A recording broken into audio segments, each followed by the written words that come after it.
guys itong parcel natin galing sa China. So almost mag 1 week din to bago dumating. Yan. Ito yung drone. Tignan natin kung legit ba yung drone nila or fake. Yan. So parang fit siya. So may lagyan naman. Hindi na rin alam kung anong naman. So tingin ko naman legit yung product. Hindi natin alam kung gagana ba. Yung battery niya is AA.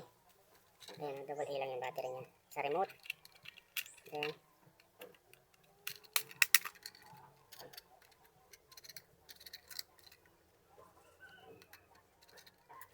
ito yung kasama niya. Ito yung mag-ian.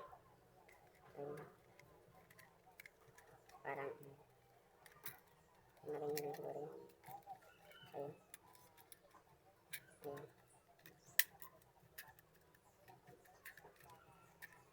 Ayun. So camera drone, meron siya photo, video. Ayun naman siya. Hindi natin alam kung legit ba. Walang battery nga nakalagay. So ito, tingnan natin kung yung ito siguro yung baterya niya.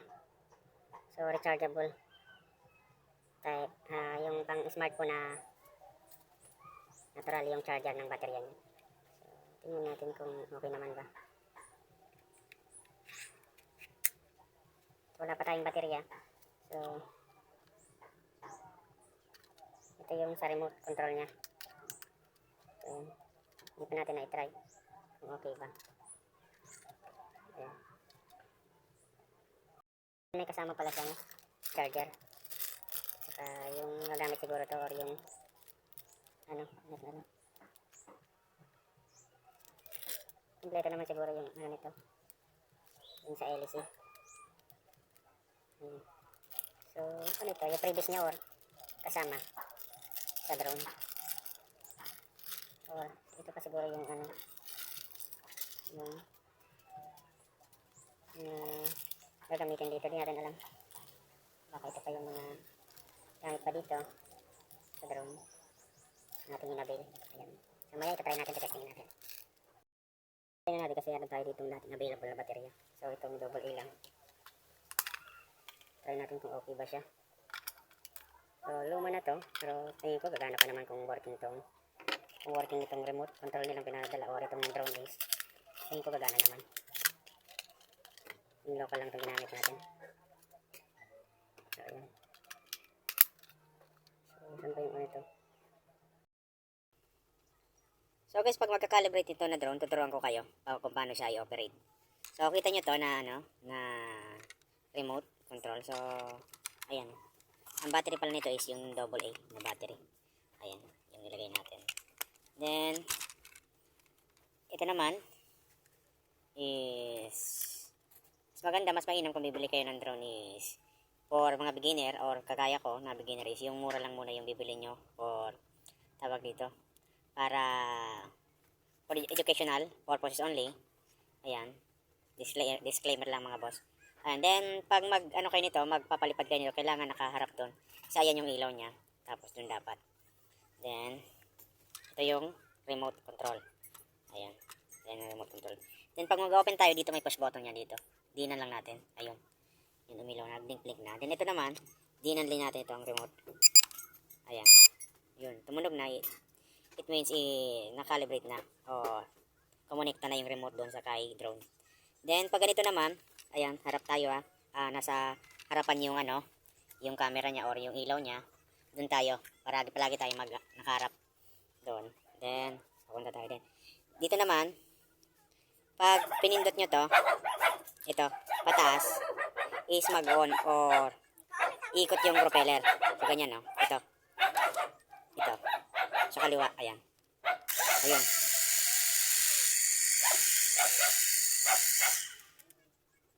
Then, pag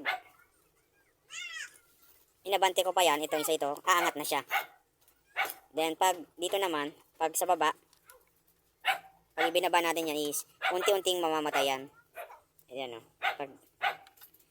For example, kailangan makontrol nyo agad siya. Kasi pag inangat na natin to, automatic, aangat na yan. pag inangatan natin itong sa remote, itong joystick na to, sa may bandang left natin, is angat na yan. So, sa sobrang gian niya is ina-attack yan pa left or pa right. So, hindi natin yan mamamalayan pag umangat na yan. Kailangan makontrol na agad natin siya ng ito.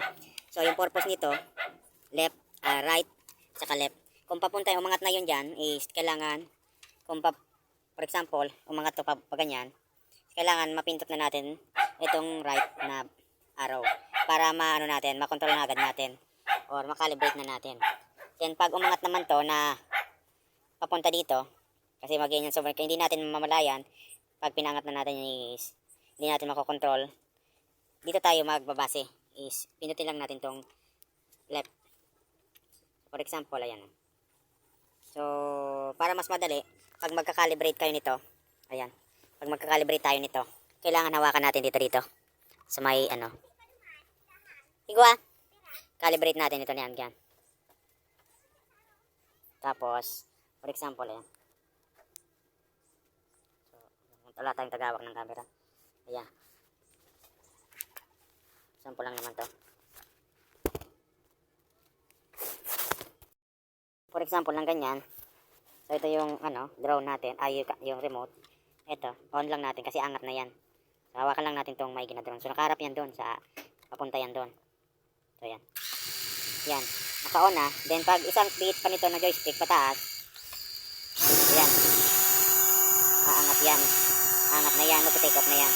Then, pag pinataas pa natin itong joystick, pinihit pa natin papuntang taas, pangat ng pangat yan. Hanggang sa umangat siya.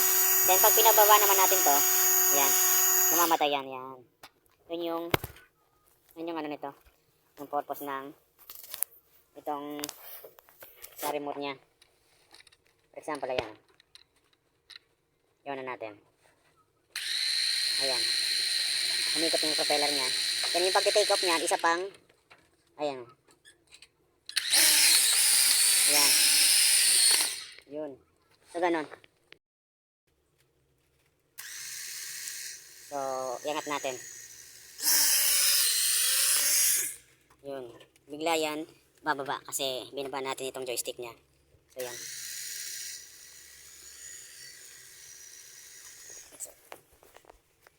Off lang muna natin yung makina.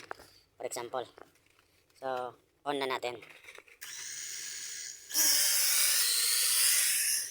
Yun.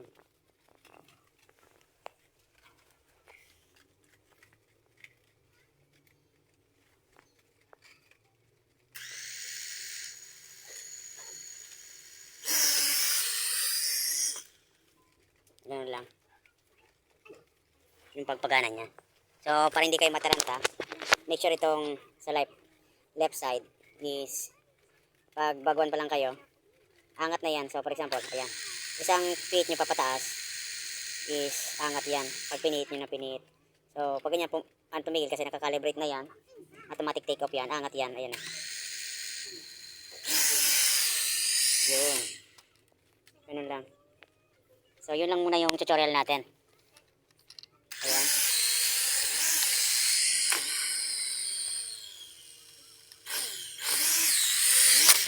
Ayun. So, make sure maano nyo, maalalayan nyo or yung ano nya is marunong kayong mag-adjust. So, pangat natin.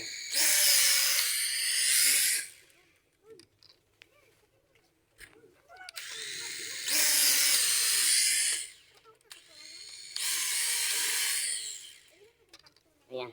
So, recommended ko sa inyo pag magpa-practice kayo nito is dapat yung malawak kasi not recommended to sa mga masisikip na daan o ganitong sitwasyon natin sa area natin. So, dinemo ko lang sa inyo kung paano i-calibrate.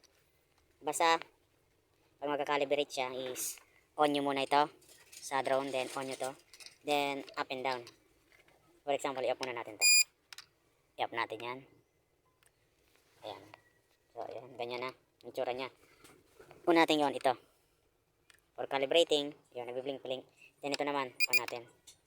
Yun, tumunog na. Then, up nyo muna. On, off.